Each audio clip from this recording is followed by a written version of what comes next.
Well, hi, and thanks very much for joining me in my shop. Hey, I'm going to be doing something just a little bit different in this video. I'm going to have a guest technician join me. You can see my phone sitting right here. That's going to be my very good friend Scott, a fellow I've known since we were both in college. That's where we met, studying electronics. And Scott, very smart guy. I very much trust his opinion on a lot of things, and he's become quite interested in this particular project, and he's offered to come on today, and the two of us work together. Now, Scott won't be looking at any video. He's just at the end of his phone, but he does have a copy of the schematic, and hopefully that's going to work well. So I'm going to, why hesitate? I'm going to call him up here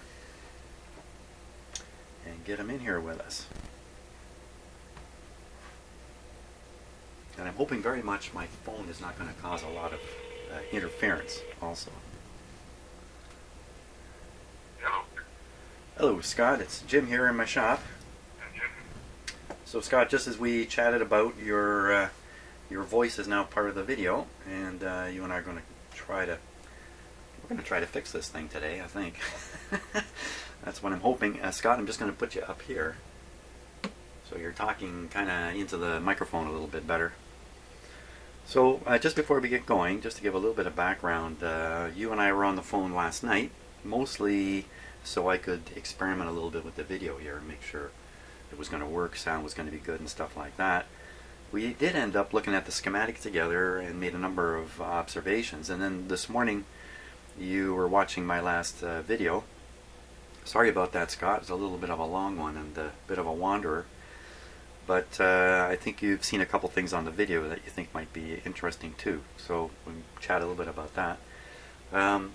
So I'm not too sure just how to go forward right now. Should we get the schematic up on the screen, or? Yeah, I've got the schematic you sent me up on my screen here. Okay, just give me a moment here. I'll put it up here. I will say something I did notice on the video that I just finished watching from last night. The one you posted was that you were moving that black wire that comes over. I think that kind of comes over and connects to the power transistors. Yeah. And when you were moving it, it was scratchy. The black wire that comes over to the power transistors. Let me take a peek here. Just 1 second. Well, it's like a big one. It looks like there's multiple conductors in it, maybe. Oh, that's the big. Yeah, that's the one that the big cord that connects the amplifier to the power supply. Okay, when you were moving that, there was scratchiness when you were moving it. You know, like I noticed while I was doing this, there were a number of times where it seemed that something was causing the scratching, and then when I double checked it, it didn't seem to be. And, you know, everything's bumping up against everything here, but well, right. once we get this going, we can kind of wiggle that around. Looking at it right now, I don't see anything obvious, but it is bumping up against the board, and the whole thing would be moving a little bit. Okay, now let's go back to the schematic here. Back to the schematic. Okay, so to me, an easy way to measure what the DC imbalance would be going out to the base speakers. Right.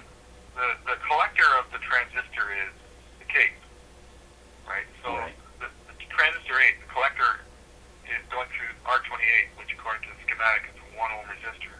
Right. Right, so the collector through the 1 ohm resistor out to the speakers. Each channel, basically the collector of transistor 8 goes through 1 ohm out to the base speaker. So if you put your meter between the two cases of transistor 8 on both channels, you should see 0 volts. There should be no difference. And if there is a difference, then that's your DC going out to your base speakers. Okay, and so RB5, you'd use that to balance it out to 0. So what you're saying is the easy way to pick off the collector voltage from the two transformers, or transistors, just touch the case. Case is the same. That's why these things are insulated away from the chassis, because the case is part of the... Yeah, because the emitter of transistor 7 is directly connected to the speakers, but through a 1 ohm resistor, it's the collector of transistor 8, which is very easy to put your meter on.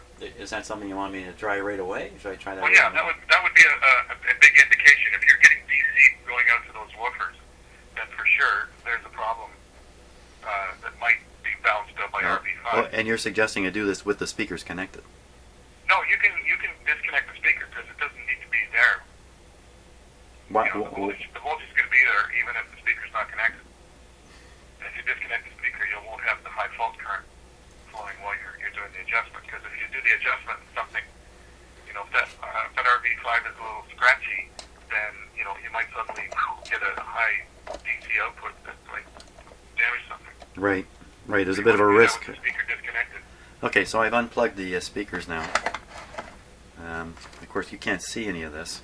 No, I'm looking at the schematic. I don't. Okay, let's see. This is the first time I'm turning this on today. I'm just being a little bit careful with it. Okay, and I'm going to be reading between the cases of the two transistor 8s. Right. And just to make absolutely sure I'm doing the right ones here.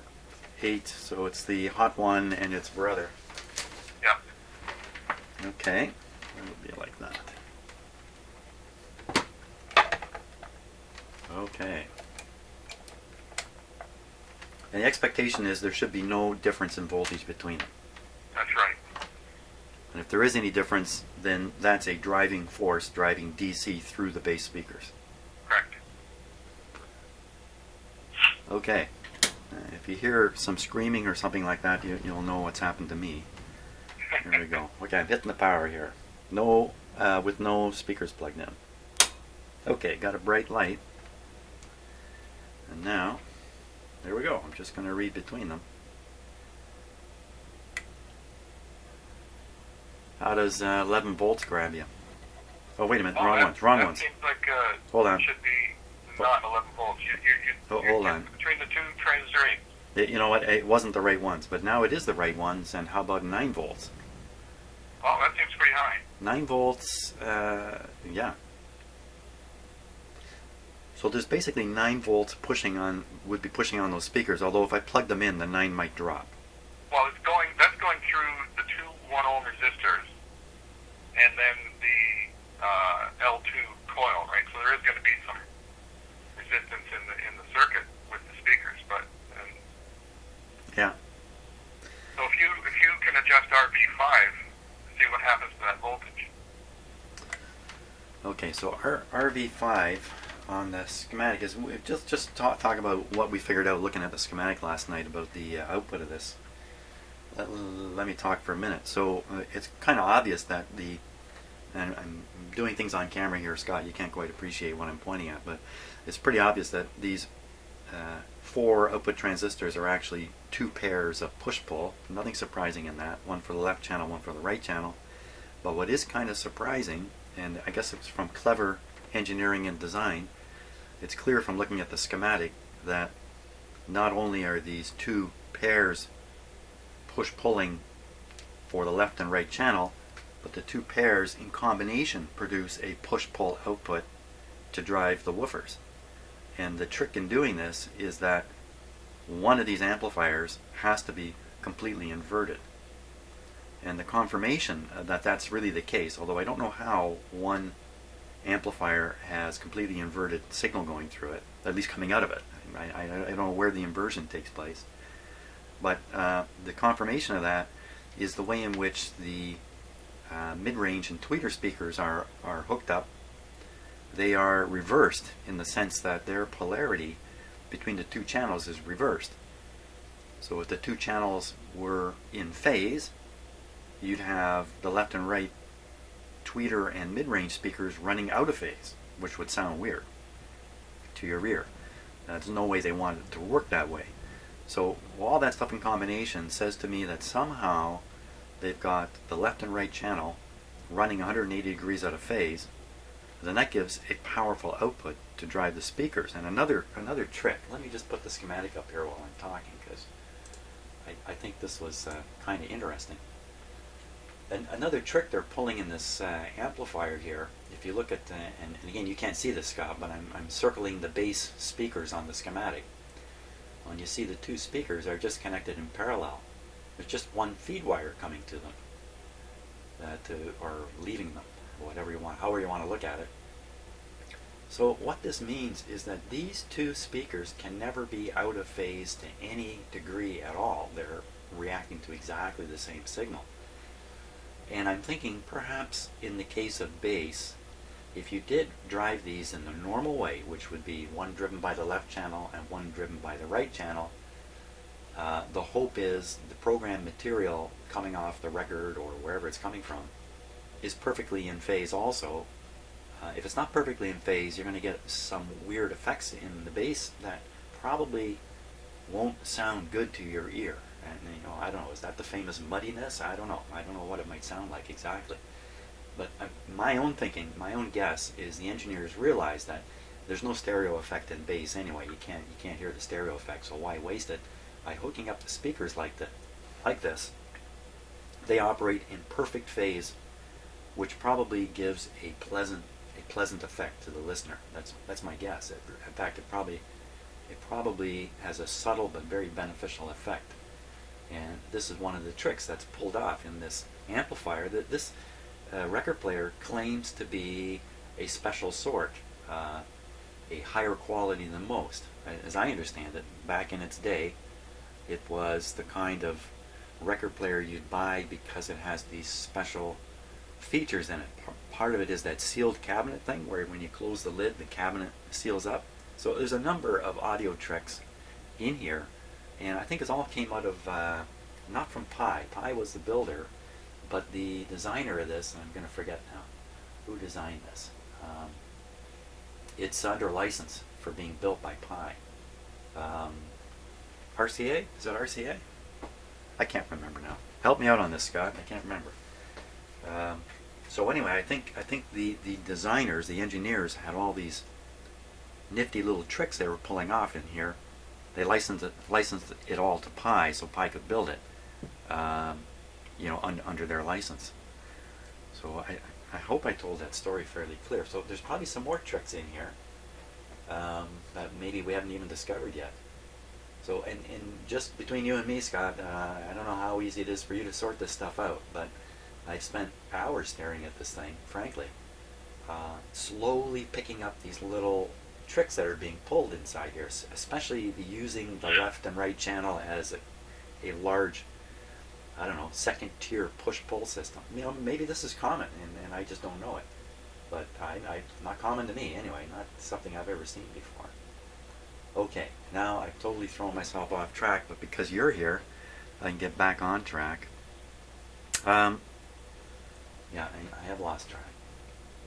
So, let me just put the... To me, the two schematics are the same. So it looks like there is no phase inversion happening in the actual amplifiers. And since it's only a record player, the only way they're going to have phase inversion is the way they have the cartridge connected. So one channel is out of phase with the other.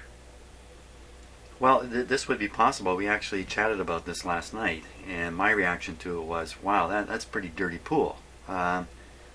Now maybe if you have the proper manual for this, when you bought it, you get a manual. Maybe reading the manual, it says something about, hey, if you replace the cartridge, either do it this way, or don't let anybody do anything to your machine except for a qualified PYE technician who would know this stuff. Who these secrets would not be kept from within themselves. So if you took it back to the manufacturer, he could repair this knowing that there's these funny tricks in it. But anybody else, for instance, me coming along later, replacing the cartridge, I wouldn't know there's any issue. In fact, I'd be trying to keep the two channels in phase when I'm putting the cartridge in. I'd be making special effort to make sure I didn't flip one of them around. Meanwhile, you could be perfectly right, Scott. That's exactly where the inversion begins, right at the cartridge. I don't know. I hadn't found it. It would be easy for them to just have the wires going to the cartridge color-coded so that, like a normal cartridge, you hook the wires up the way the color code would imply. And on this one, they just have the color code so that you hook them up and they're correct for operation. Well, sure. In the manufacturing stage, they can get it right. But once it comes out of that factory, if it's got something unusual in it, like this one does, this one has a number of what I think are unusual things. The end result is people like me down the road are going to be confused. Now, I'm sure the manufacturer doesn't give a great deal of thought to, okay, so we're making this thing, and 30 years from now, some guy's going to try to fix it. Oh my gosh, we better worry about that. I don't think they worry about that. I don't think that's a big concern. They have some concern about themselves fixing it within the warranty period, or within the reasonable life of this thing, which would be 5 to 10 years, I would think. Something in that order. Maybe 15 years is the outside that they figure this thing would be, that they still have some responsibility or involvement with it in some way. Beyond that, I'm sure they have no concern whatsoever about making these things last 100 years or whatever. Well, they were also able to increase the power output to the woofers by using the two low-power amplifiers in push-pull to drive the woofers. So they saved some money by having smaller power amplifiers. But wouldn't it all amount to the same if you separate the two speakers and run them separately from the 2 amps? Wouldn't it add up to the same thing in the end? Pretty well. Not exactly, because when you double the voltage, which you would get by running the 2 amps and push-pull with each other, you double the voltage, you double the current, which is 4 times the power. Ah, right. Because of the square factor there. So, they've kind of done a trick there and gotten much more power with 2 lower-powered amps. Yeah, so that's probably more the engineering reason for putting the speakers in parallel and doing it the way they did it than my theory of the speakers being forever locked in phase, perfect phase. Right. And probably a little bit of phase difference in the bass is probably far less detectable than a little bit of phase difference in the mid-range and the tweeters, in fact. If you're going to have some kind of concern about that. And you actually mentioned this yesterday when we were chatting. And I mentioned the tone control networks that I find in the higher end stereos become really, really complex. And I was just thinking, well, that's probably because the engineers spend a lot of time trying to develop linear behaving tone controls. And you mentioned that, well, part of it is trying to keep the higher frequencies, I don't want to say in phase, but to keep them from phase shifting too far and causing phase effects in the higher frequencies that maybe a sharp when you're running the signals through inductors and capacitors, you're getting that phase shift that you get, the current voltage difference out of phase with the 2 components. And, at high frequencies, that starts to add up. Yeah. And every little bit counts when you're looking for the ultimate in high fidelity. I guess so. Okay, so I'm looking at this amp now. We've done the measurement.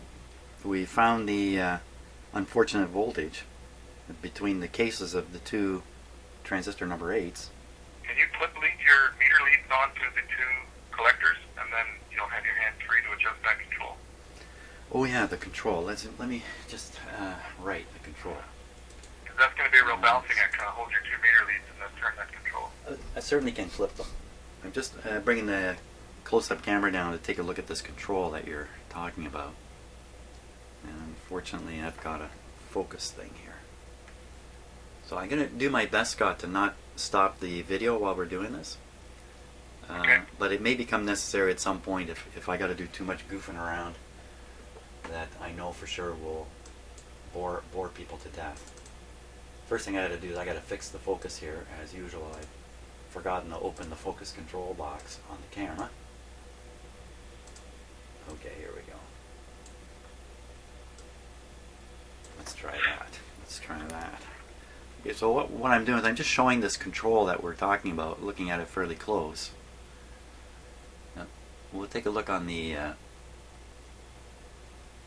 schematic in a minute too. So it's clearly a wire wound resistor, no question about it, and it's well painted in place. Some of the paint is actually down on the wires a little bit, but and it's dead center, looking as if it's in the position. Oh, you know what? That may not be dead center. So I was suspicious that it was never really adjusted.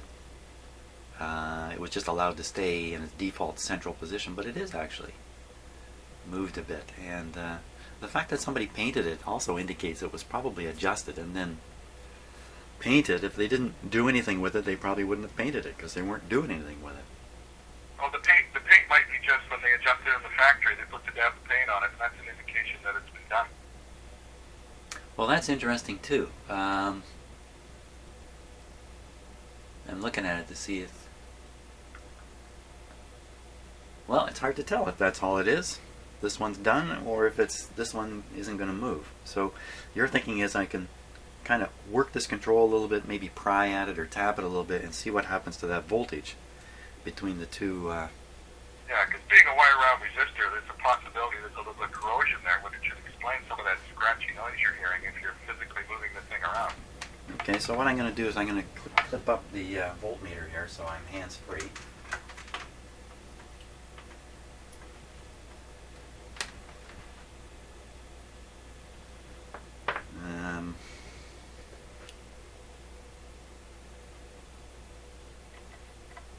Okay, I'm actually clipping on the attachment bolt that goes through the transistor and picks up that 1 ohm resistor, which I actually measured at 1.3 ohms, both of them the same. Okay, so on the meter now we've got 6 volts DC showing up. Happens to be a positive reading, not that that really matters. Doesn't really matter the polarity, you're No. just measuring between the two. Okay, so the first thing I want to do is I just want to kind of fiddle with that control a little bit and see if it's sensitive. So, okay, keep my eyes on the meter. Here we go.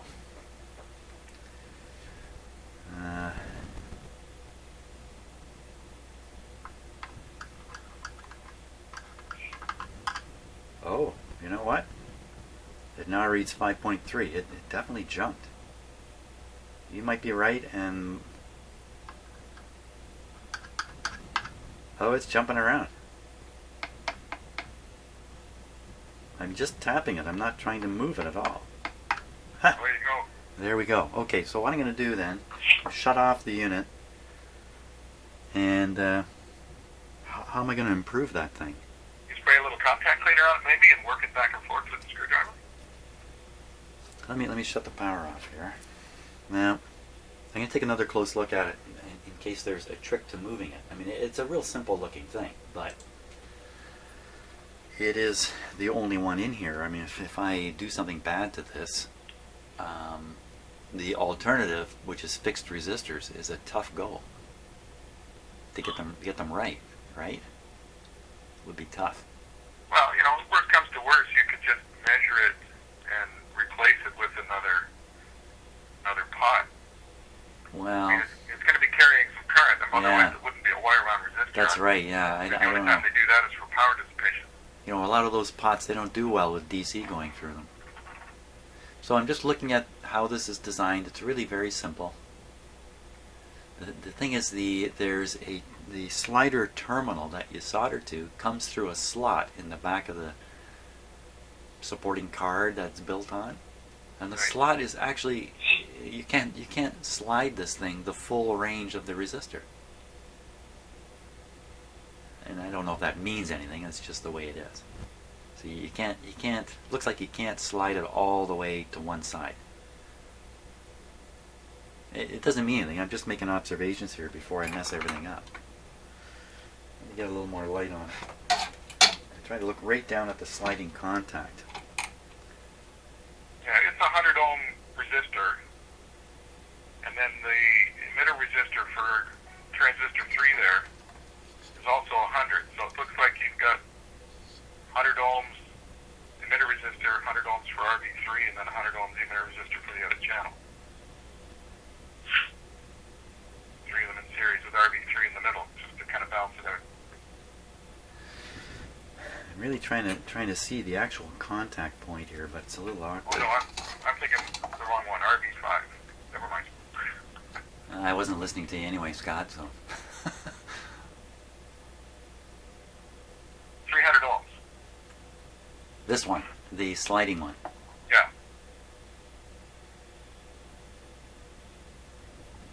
Well, I can't see anything. I mean, it's got to be what I imagined it to be. Just a piece of metal sliding over the wire in there.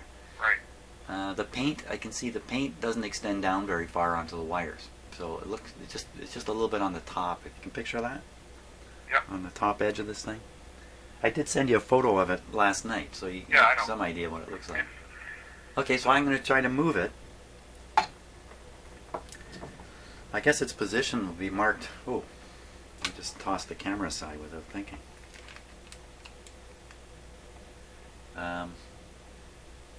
I can see now in this particular camera angle, I can see very clearly how the paint, whether it is intended to or not, has locked this thing in. So first I'm going to try to break it free from the paint a little bit, if I can, somehow. This isn't going to work right. You know, it's one of those deals where you got to apply a fair bit of pressure, and if you're not careful when things let loose, then you rip them right off. It's one of those kind of deals. Maybe if I just squeeze it this way, you just kind of wedge it like this. There it goes. Okay, that took next to nothing. So for sure, if they were locking this thing in with paint, they didn't do the best job of it. Okay, so now let me see if I can slide it. Looks like I can grab it with a pair of pliers here.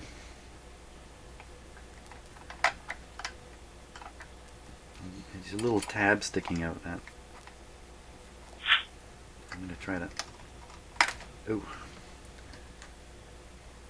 Kind of whack the camera there. Maybe I just grab it bodily here. Ooh, I don't like the sound of that. The crunching sound. Maybe you can't hear it, Scott. Probably. I heard a little bit, but. Okay, you know what? I'm able to wiggle it and move it. Oh boy, but it's ugly to do.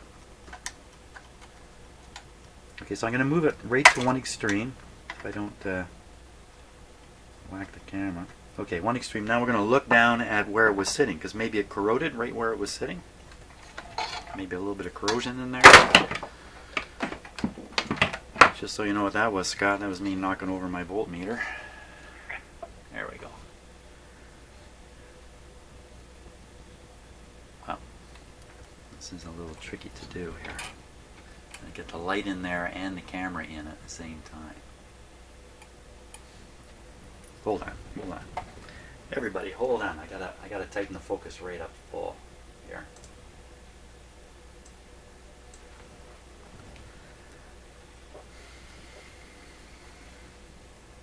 There. Okay, now we got a good view of the. I'm yelling right in the microphone. A good view of the wires.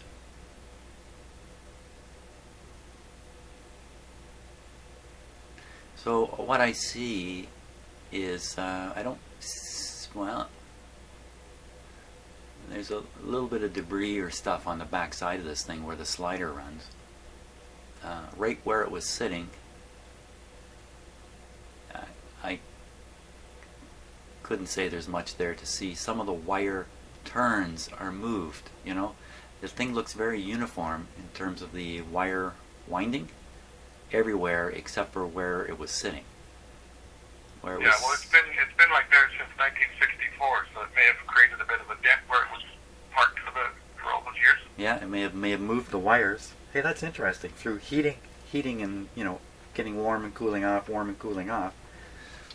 It may have some of the wires may have worked out from under the contact point from the pressure. Yeah, it's possible. That's a theory. I'll go with that. It's a great thing about this kind of stuff. You just make it up as you go, and if it sounds good enough, you can be happy, even though it's never right. Well, what am I going to do now? Spray a little contact cleaner in there, slide it back towards the middle, and then set up for an adjustment test. What kind of contact cleaner should I stick in there? I don't know, whatever doesn't leave a residue. If you've got some like Freon spray. Yeah. You know what? I've got electrical contact cleaner. This stuff is really meant for, well, I don't know what it's meant for. What's it meant for? It's got a picture of looks like an automobile connector. Cleans electrical contacts, connectors, and switches, dries fast, leaves no residue, safe on most plastics. Safe on most plastics. So that's another way of saying not safe on some plastics. Well, they're just covering their behind there by not. They don't want to say that. They'd rather say, works on most things. Yeah, this medicine's really good for you, except occasionally people have sudden death. But only occasionally. Okay, so I'm going to spray it in there. It's kind of just coming out of a can. I don't even have a hose, like a red tube or anything. There it is, sprayed in. I'm going to try to move this thing by hand now, because I use my fingers, I can feel a lot more what's going on. Okay, so it moves back and forth. It's clumsy though, I mean it's not terribly precise. If I had to stick my fingers on it like this while we're doing the adjustment, I think that would be bad. Well, it's still pretty low voltage. I don't think it's going to be an issue. Not for me getting a shock, but I'm thinking for disturbing the... Of course, it's a low resistance, right? So my yeah, it's fingers... 300 ohms, so yeah, you know, my your finger's fingers not going to affect that much. It's, okay, so it's actually sliding easier and easier as I go back and forth a few times, but I don't want to go too much. Okay, so we'll put it back pretty much where it was. That's pretty much where it was. Now, wouldn't it be the case that if this thing's out of whack, like 9 volts is a long ways, right? If this thing's that far out of whack, it's because of a component failure somewhere.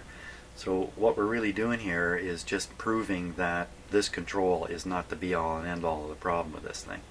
And also trying to eliminate the chance of it being a poor contact problem. Right.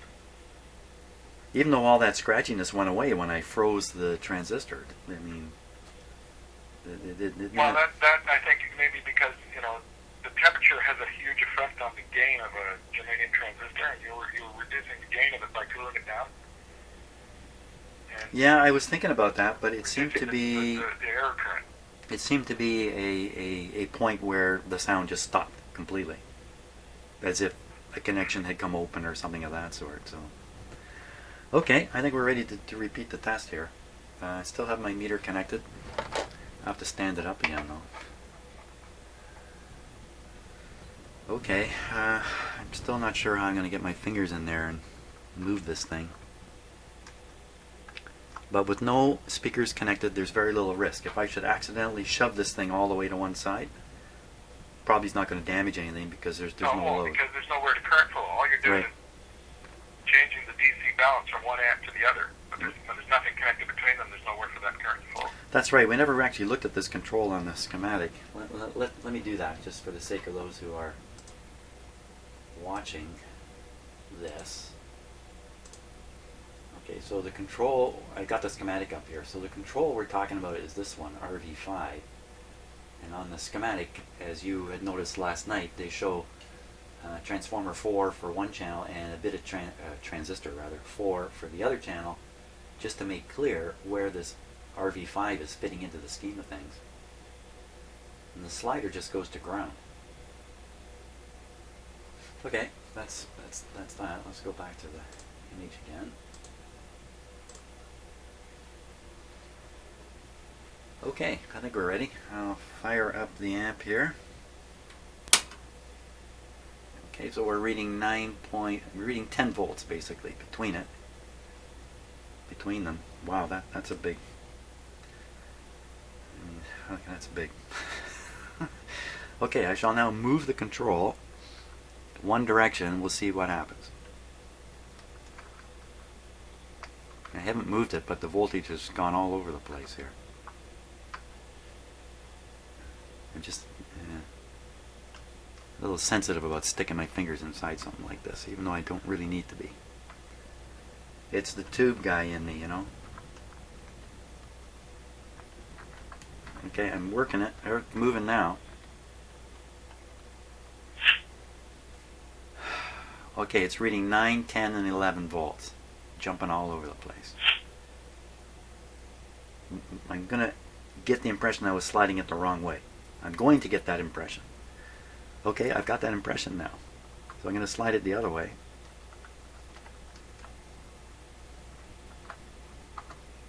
The voltage is just leaping all over the place.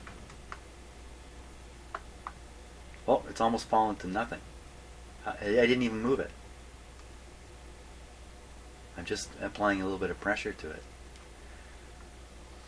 I think that the voltage of dropping to nothing is an indication that this control is open circuited. It's zero. It's absolutely zero right now. I haven't moved it. I've just applied some finger pressure. And I took my fingers off and went back up to 12 volts.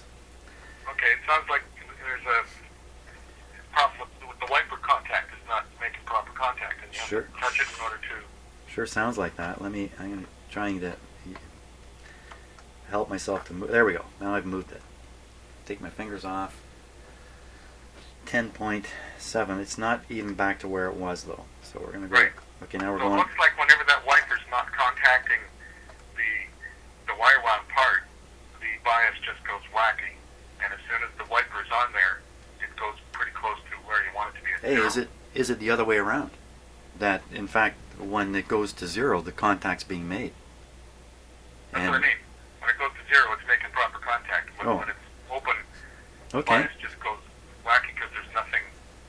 Okay, so that would suggest the thing was open. Yeah. The whole time. So I can apply pressure now to make sure that to increase the chances of there being a contact. Right now it's reading 10 volts, so I'll now do what I have to do to push the contacts together harder and see if it drops to zero. No, it went down a little bit, but that's just my meter just went off there. Okay, so I can do the opposite now. I can bring it out of contact for sure. Now this is a little bit, I'm sort of weakening the spring a bit by doing this, but I'll do it carefully. Okay, here we go.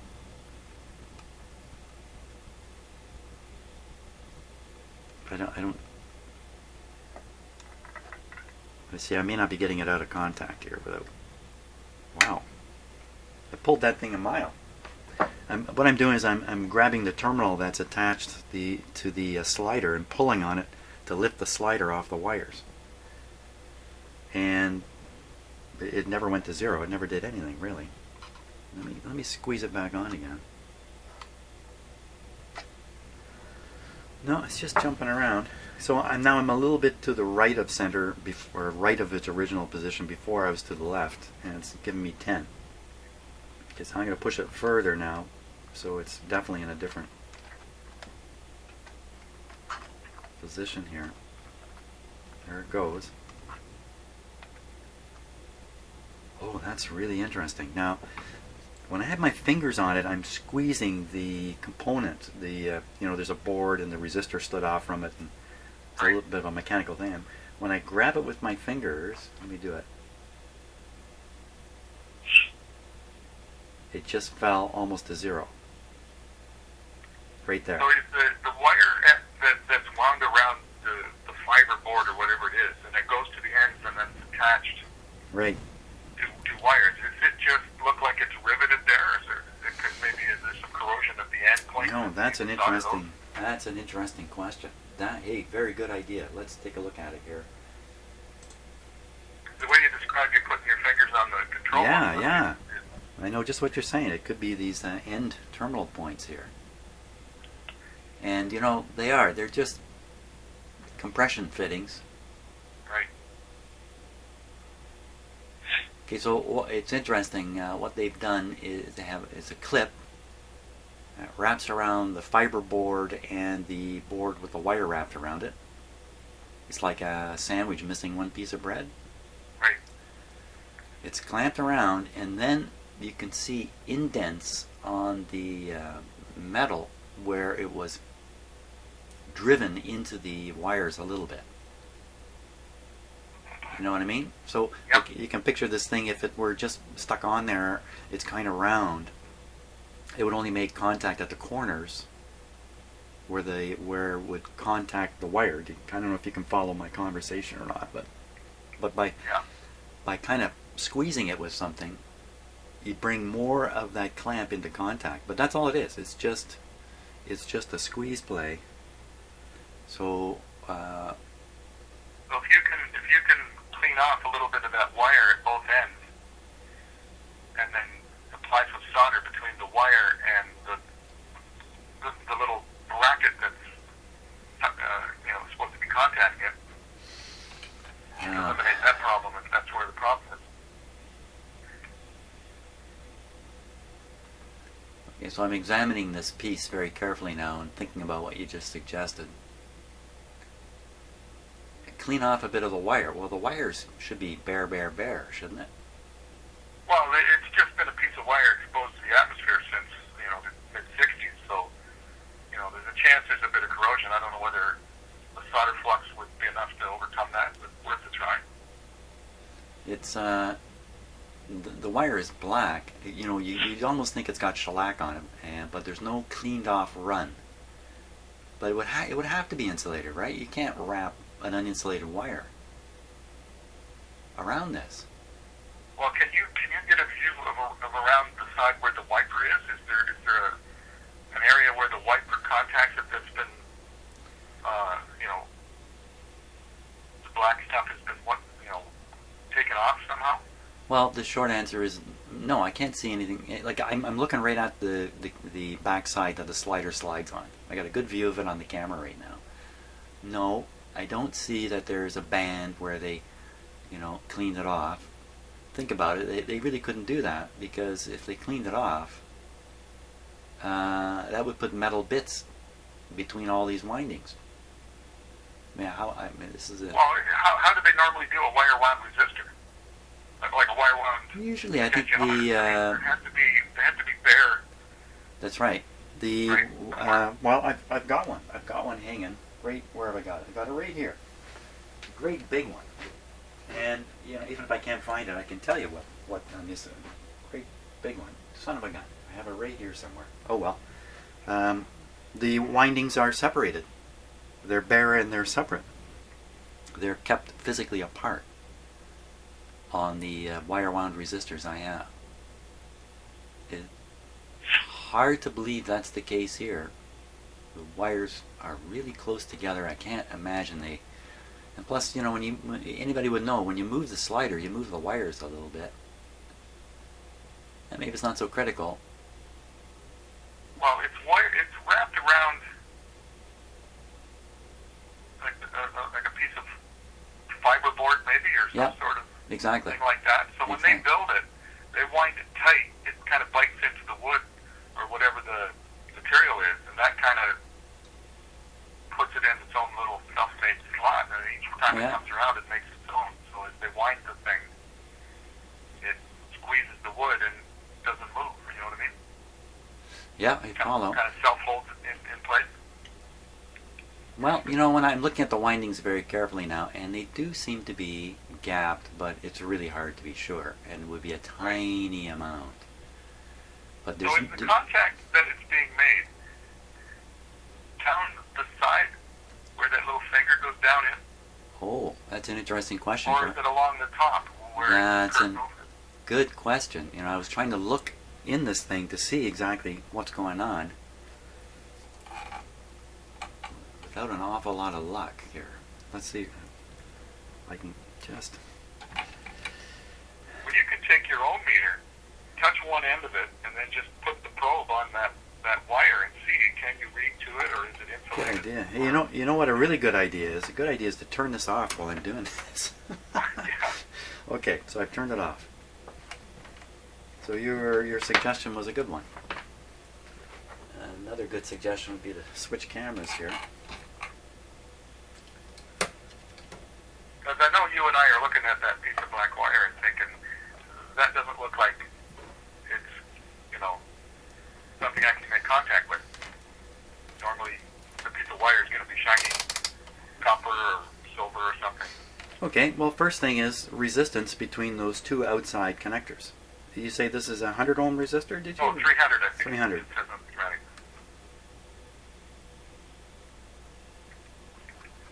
Oh, well, that's interesting too.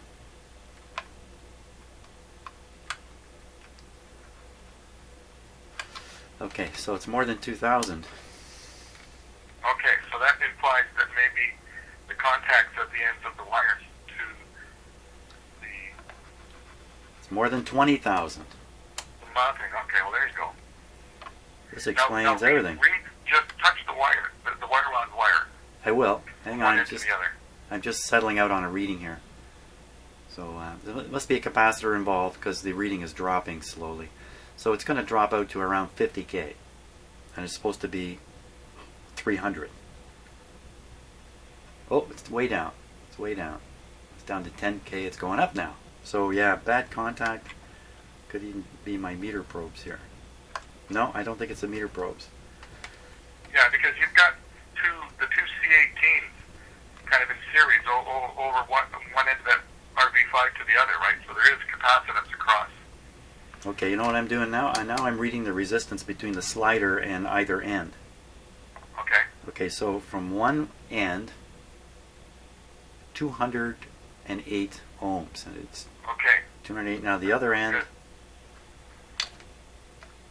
well, it's off scale, of course. I changed the scale on my meter. The other end is way off scale. So that's Right. even telling us which end The is in other end trouble. probably where it's open. 100K. There we go. You know what? It's coming down to the same thing again. A mechanical problem. Yep. And because, you know, you guys like you and me and many of the people watching this video are electronic people, we tend to want to find the problem in the electronics. And so often it's a mechanical issue, you know, cold solder joint being part of it. Part of what commonly goes wrong in these things. Nothing to do with electronics. In my view, anyway. Okay, so I can treat the one end in the way you were suggesting. Throw a little solder on it. I can get in there with something and scrape a little bit of wire, a little bit, right next to the connector. Right. It'd be a little bit of a blind operation. And I can't really see the end result of what I'm doing here. So everything's turned off. Yes. Well, you could clip lead your ohm meter across the whole thing, and then while you're working on it, watch the ohm meter, and you'll be able to see as soon as you've got. Well, I can do that.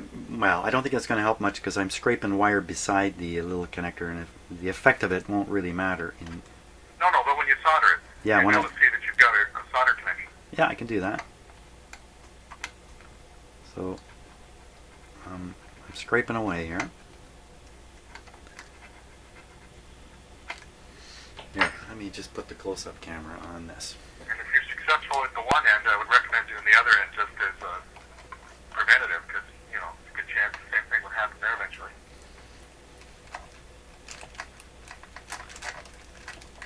Okay, I'm just trying to prop a camera in here. That's not too bad. Kind of give some idea what it is I'm up to anyway. Actually, let's just...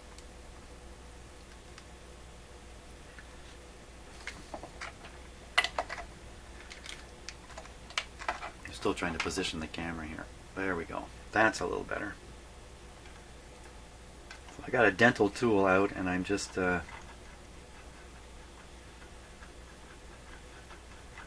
scraping right along the edge of that bracket where the wires are first available. These wires would be made of steel?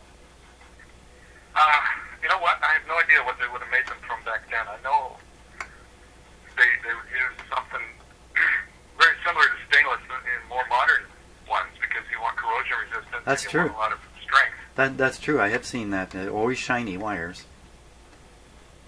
These certainly aren't. Well, you know what? I have no idea. When I look in the camera, I am scraping something off this. Some white material. Can't.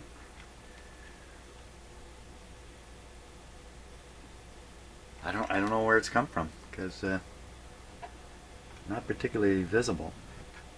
And of course, because of the end of my tool has a point, but the point when you get close enough is not a point, right? It's a rounded Do you point. have something like a fingernail file that you could use maybe to... Well, no, it wouldn't fit in there. It's a very tiny spot. But this, all I got to do is just get one wire to connect, and we're golden. Right. I should scrape the bracket a bit too. What are the risks of soldering this? Not too much, I don't think. I wouldn't think so. No, not too much on this. But what are the risks of soldering on the transformer leads or transistor leads? And I've been worried about that. What's your opinion on that? Well, the germanium transistors, they're more heat sensitive than silicon, but it's easily doable. I mean, the big power transistors aren't going to be that sensitive compared to the ones on the circuit board, but you do want to limit the soldering time as much as you can.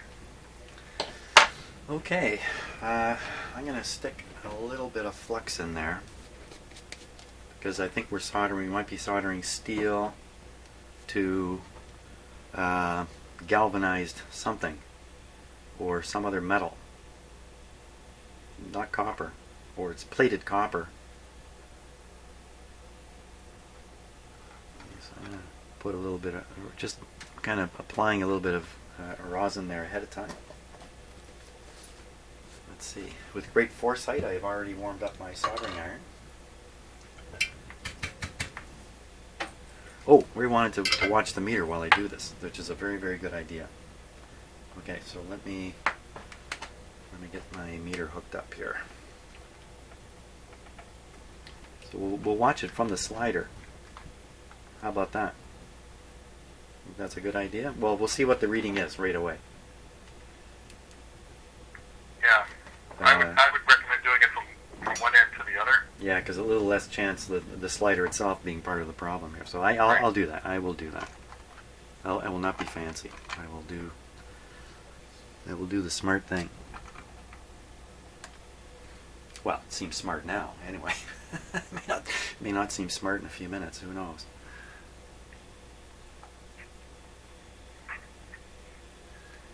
Hey Scott, well, I never really introduced you or anything other than to say that you and I went to college together. Where do you live? I live in an area of Toronto that we call Sunny Etobicoke. You call what? Sunny Etobicoke. Sunny Etobicoke. It's beautiful here. It's 25 degrees, clear blue skies. They have windows open, the air conditioning on for a couple of days now. The heat wave's over. Awesome. Same kind of deal up here. We're about 100 miles apart, aren't we? Wouldn't you say it's about 100 miles?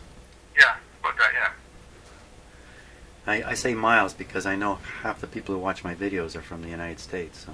Right. Or if I wanted to say it the Canadian way, it's about an hour and a half drive from where you are to here. All highway. Okay, so now I'm heating up the thing. I can smell that smell of no, the fiberboard cooking. Oh. I'm really letting her heat up. Okay, I don't know, man. Things are sizzling. There's all kinds of bubbling going on in there. What did the meter? You know, oh, for crying out loud, I forgot totally about the meter. Okay, let me hook the meter up now. A little late in the game. Duh. Okay. If this turns out to be the problem, I will add it to the long list of repairs where I have wandered aimlessly in the woods for an extended period of time, only to find out that the problem was not in the woods. Well, okay, let's see what we're getting here. We're getting a rising reading on ohms. 2,000, 5,000, 6,000, 7, 8, 9. It's just going up and up. Yeah, that's those two caps that are across the resistor. Yeah, but the resistor is 150 ohms, right? So I should read 150 ohms. 300, I think. Oh, 300. RV5. Right, so I should read 300, but I'm not reading. Yeah. I'm reading basically an open circuit still. Right. Let me try to short it with the tool here. Oh. There we go. Wrong camera. Okay, let me try to short it with the tool here. Right in the area where I was soldering it.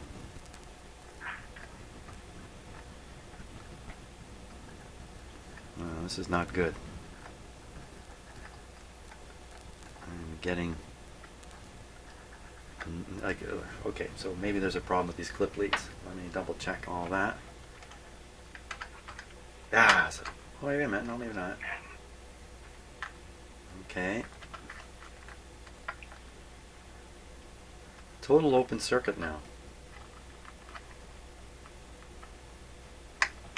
Total open circuit. Let me just check back.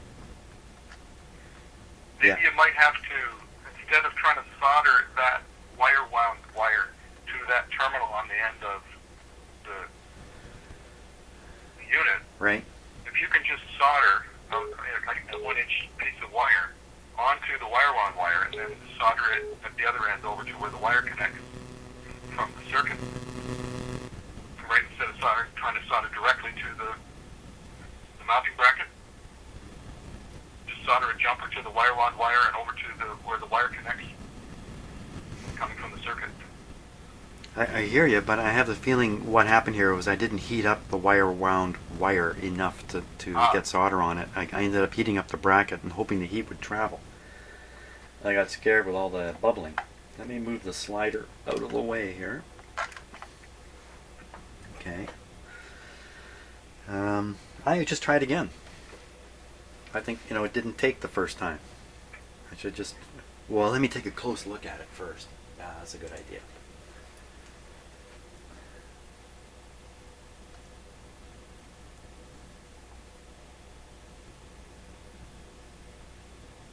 Yeah, it's so, it's all black, right? It's a black thing. Trying to get light on it.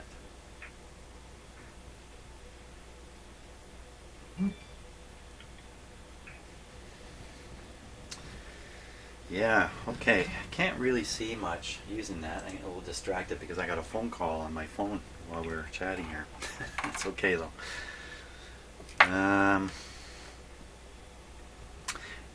I was trying to solder it down the sliding front of this thing. I could be trying to solder it just on the top here where I can see much better. So let me try picking away.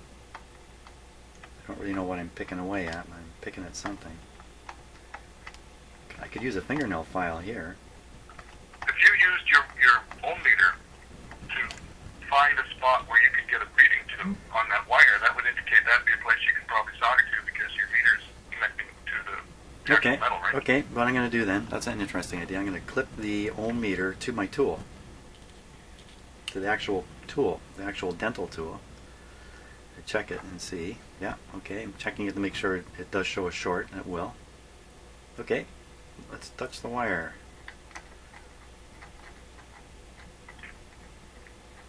What are the chances this wire is broken? Something stupid going on here? Okay, wait a minute. Okay, so I'm touching the slider. The slider slid over towards the other contact and I'm getting 90 ohms. It's fine. Now, let me touch the wire. Okay, so I'm touching the wire where the slider slides. 150 ohms, and I'll move it towards the contact I was soldering. 160 ohms. 180 ohms. 220 ohms. 240 ohms. I'm getting close now. Uh-oh. Uh-oh.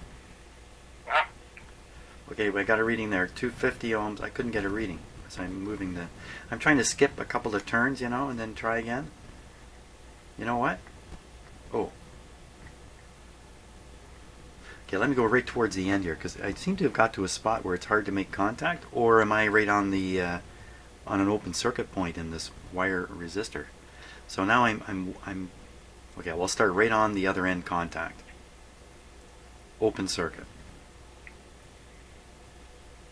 Now I'm moving back a few turns of wire. Open circuit. Open circuit. Oh. 270 ohms. I literally can move a couple of wires here, and it goes from a reading to nothing. It's possible there's a break in the wire. I think that's what we're looking at here. I think that's what we're looking at. Because there's a very distinct point. I mean, it seems as if what I'm doing will make a contact. Oh, for crying out loud! I'm making a very boring video. I didn't quite have the meter in the image as I'm doing this. Shoot. Oh well, that's what happens here. So you really can't quite see what I'm up to. I'm talking to the viewer.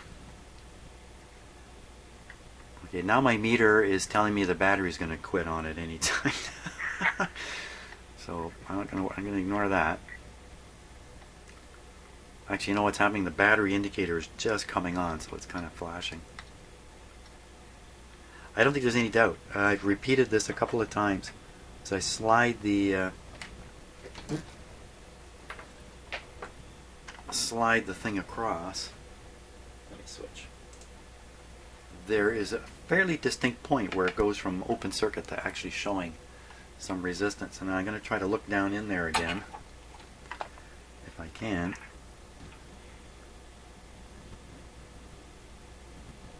Actually, I have a pretty good view of it. I have a pretty good view. Now we'll stick this pointer in here. So the pointer I'm using has a bent tip, so it's tricky to see where I'm really putting it here. I'm trying now it's really apparent where it is. Okay, that location, open circuit, 270. Open circuit. Well, it's either there's an opening in the wire or there's just some corrosion and you can't make contact. Either way. Well, here's the thing. To the left of this point, I can make contact anywhere and get a reading. It's as if this wire is completely bare and conductive everywhere. But once I get on the other side of this suspicious spot, open circuit. So I think it's really very conclusive that there's something has happened right in this zone here. I wish it Maybe just try soldering a wire there past the fault and jumper it over to the contact at the end. Okay, so we'll lose about 10% of the resistor doing that. That's probably not enough to worry about, eh? I wouldn't think so. Since it was adjusted in the middle, it seems to me that it probably doesn't meet the whole range. So I'm going to repeat this, touching the top of the wire. Wait a minute. The wire.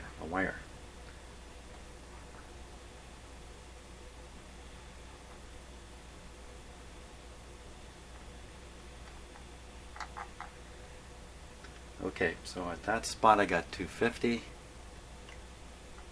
I'm trying to find how far over I have to bring a wire.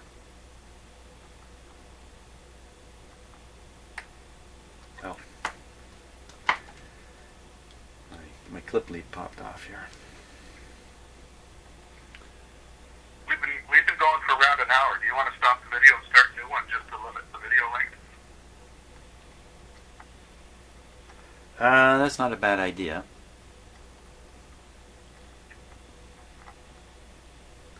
And in fact, I got to watch the clock. I have an appointment at 11 o'clock this morning. That's what that phone call was about. Probably confirming it. So, yeah, it'd be really good to get through this, get a piece of wire soldered on there, and see what effect this has. Got to get all the way there. No, I'm going to let the video run. I'm just going to let it run. Maybe I'll set a record. Okay.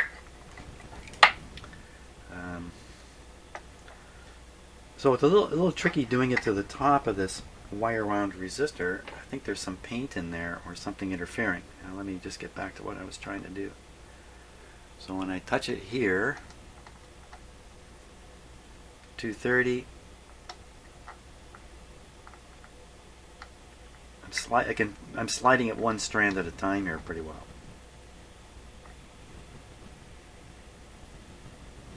It's right in this zone where I am now. You know where it is? It's right at the edge of the paint.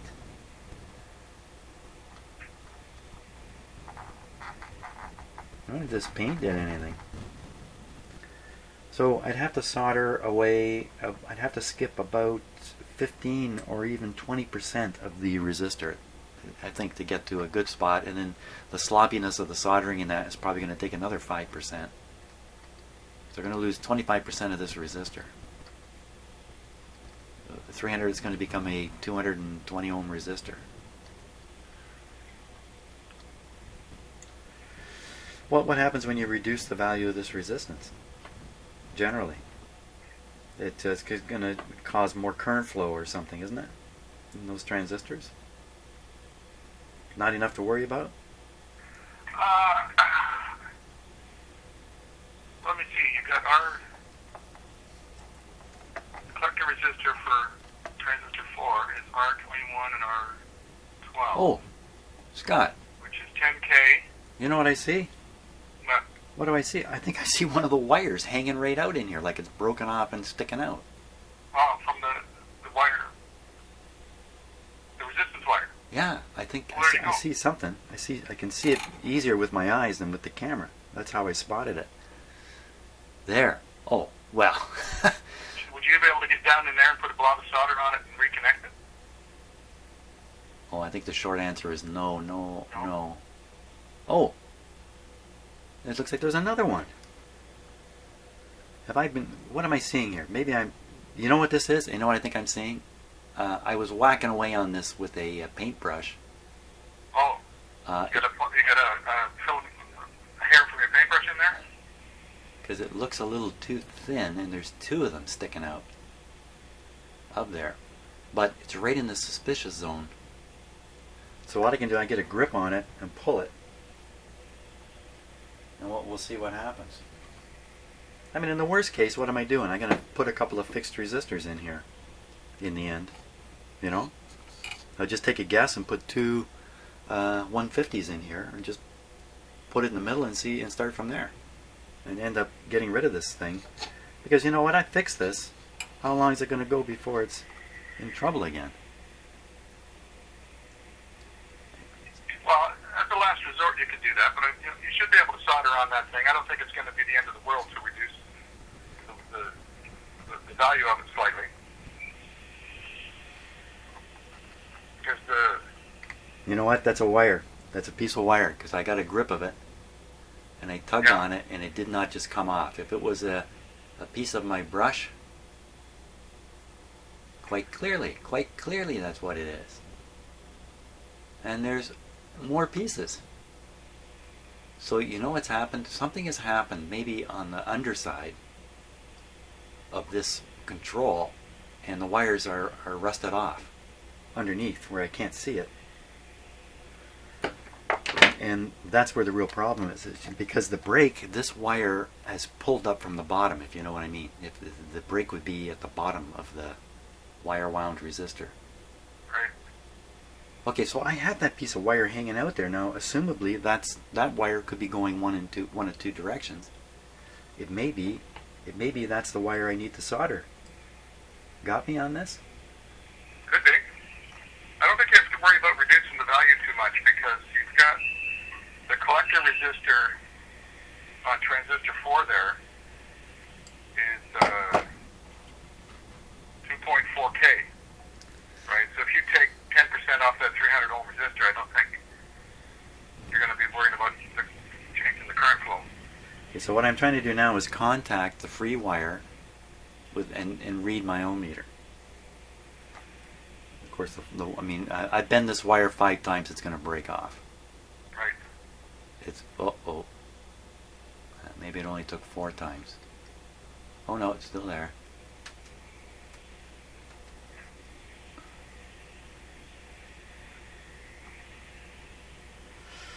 The ohm meter suggests it's not the wire. Like I never see any action on the ohm meter. Wait a minute, not seeing any action anyway. What happened to my ohm meter? Oh, for crying out loud. The clip came off here. That doesn't help. Now I gotta go back and repeat this touching that wire. Oh, guess what? I touched it and the meter jumped. So all I gotta do, I'm gonna fold that wire over onto the connector here. This is like some kind of open heart surgery I'm doing here.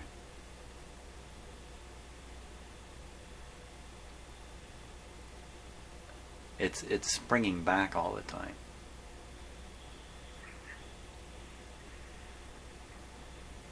It's very weird. I'm watching myself do this on the big screen in my shop.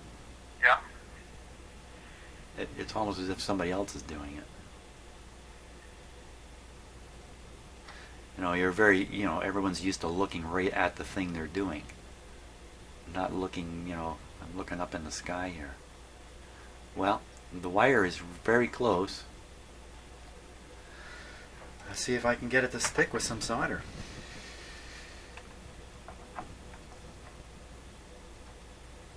There, I have a very good camera image of what I'm going to try to do here. Okay.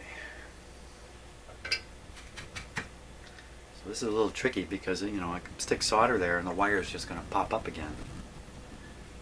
So first I'm going to tack on a little solder.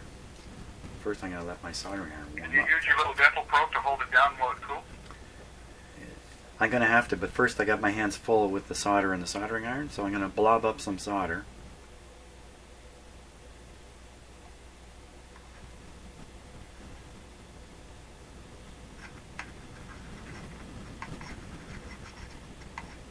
Okay, not much of a blob there, but and now I'll try pushing the wire down. I got to put my magnifiers on it. It's just so small. If I'm not looking at the screen, I can't really see anything. Okay, I kind of got a view of it.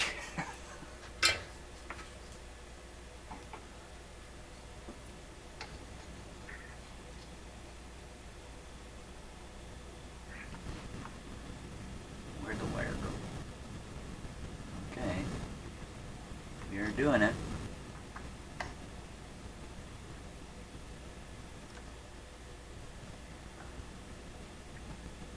Didn't work.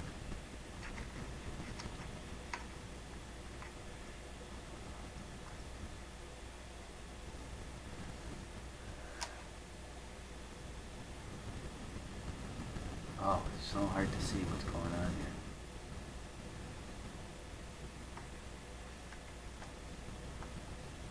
The heat seems to have taken some of the springiness out. I need more solder. This is definitely one of those Hail Mary solder jobs, Well,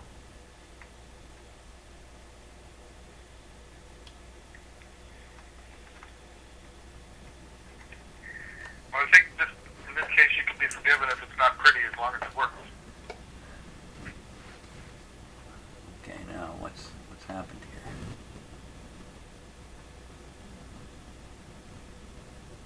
So close.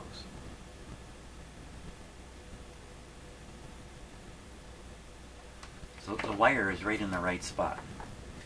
I should be able to solder it.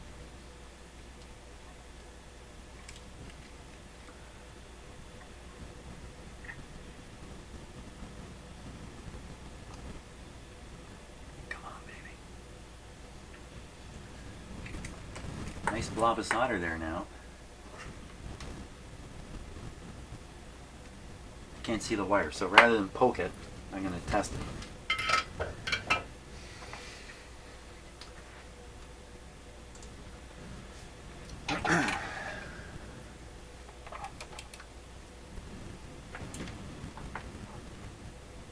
Okay, so we should see something when I do this. Ah, nothing. We see nothing. Oh, wait a minute, wait a minute, wait a minute. Just gotta check my meter connections here. Okay. Oh, what's going on? What's going on is the clip lead keeps popping off my meter lead. So I'm testing with nothing. Here we go. Okay, now we're cooking. Wait a minute. Okay, now we are cooking. So this is the slider still working fine. Now the whole resistor. Oh, that's...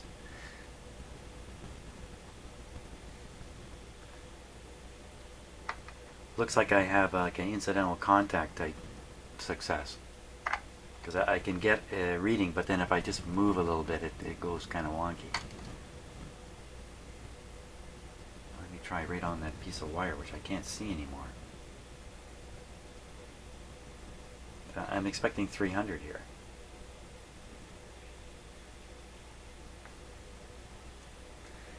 Maybe I was wrong about that piece of wire.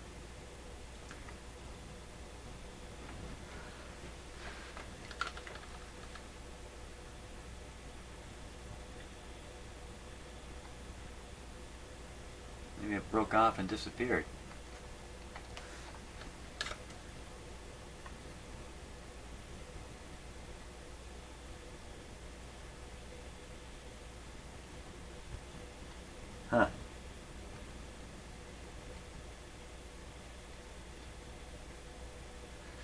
Huh. So here's what I'm thinking. Give up on the existing slider. Even if I get it to work, I think it's going to be so hairy that it's not going to last. Whatever it is that's ruined the wire potentially is still ruining the wire.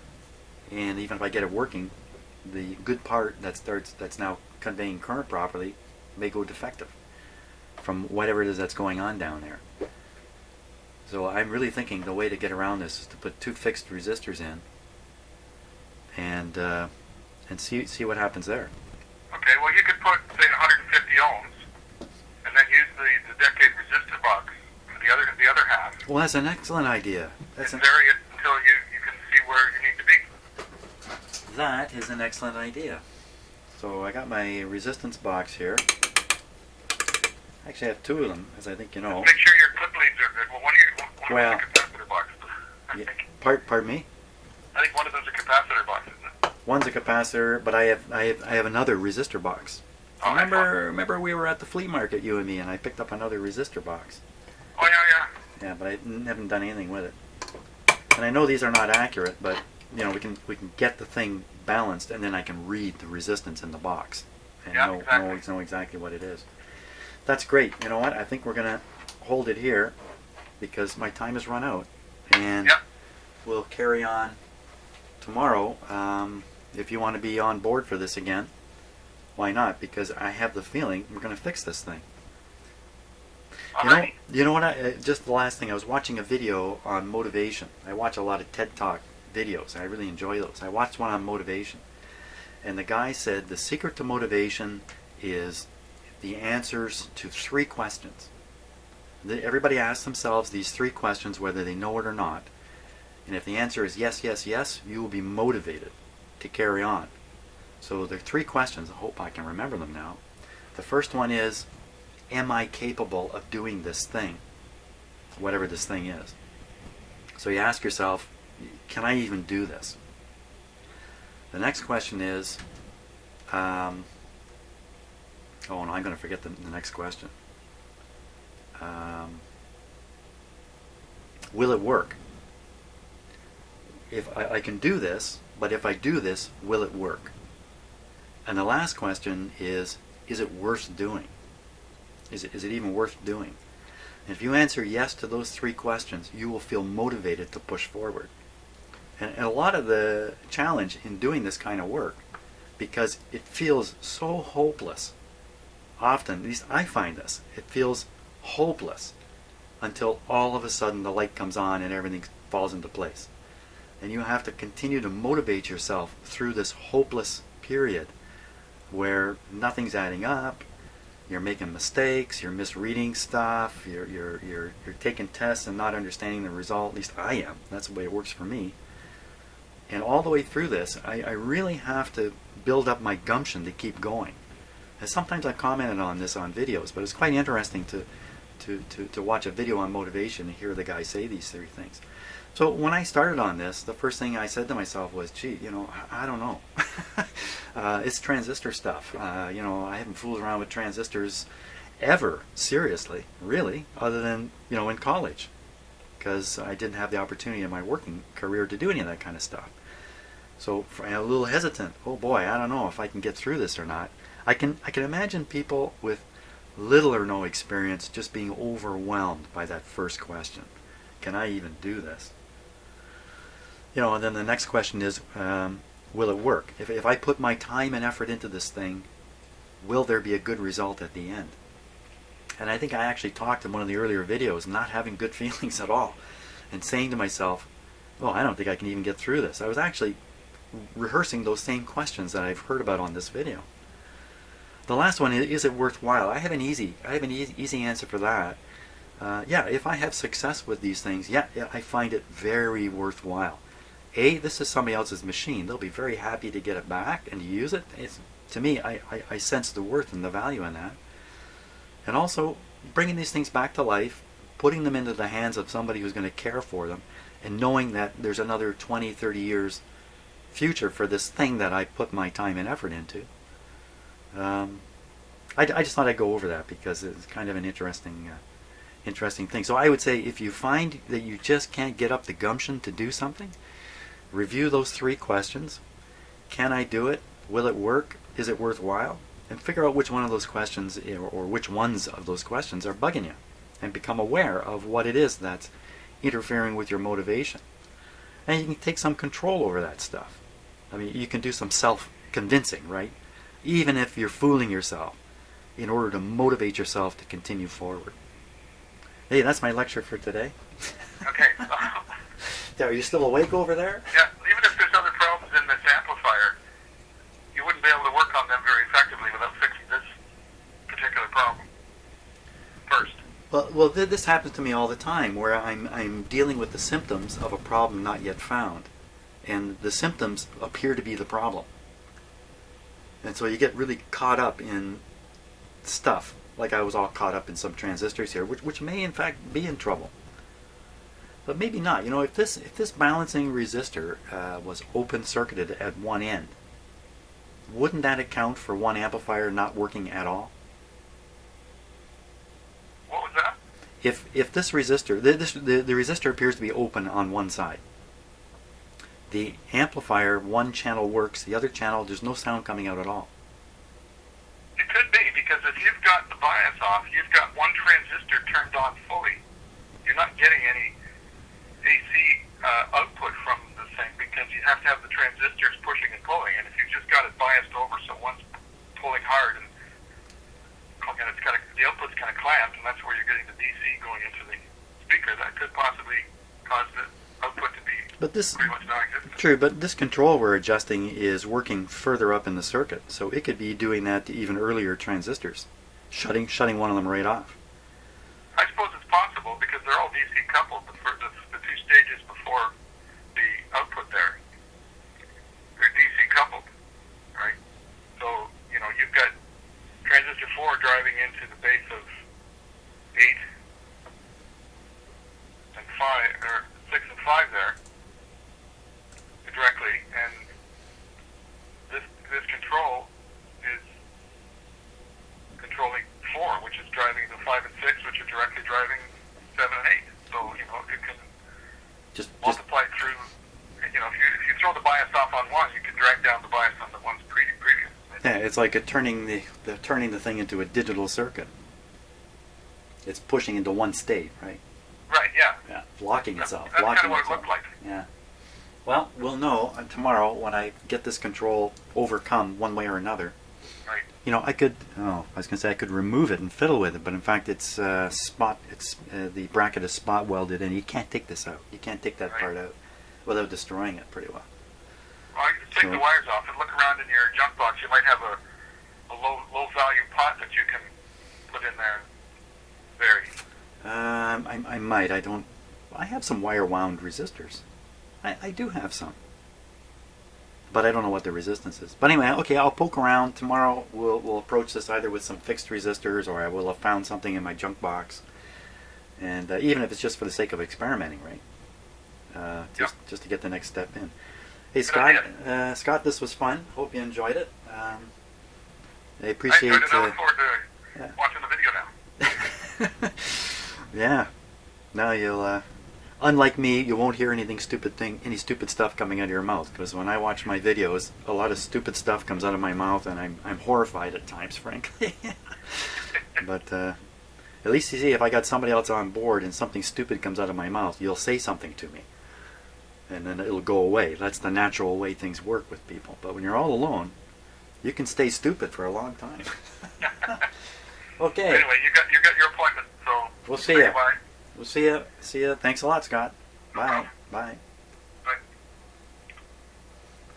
Okay, and let me just put the image back up here. There we go. So thanks so much for watching and listening to this video. And even though Scott is not here now, I will thank him once again for his tremendous help. Scott has been my buddy since I met him in college, and he's been one of my very few go-to people who always seems to have the answer. Now there's another guy that I often chat with via email, a guy with the same name as me, Jim. He also is another one of these guys who always seems to have the right answer, unlike me. I like to work my way through all the wrong answers first before I get to the right one. So anyway, thanks a lot for watching this very long video, and we'll catch you tomorrow when we get this thing actually working. Hey, that's question number 1 answer, isn't it? No, question number 3, I can't remember now. See ya!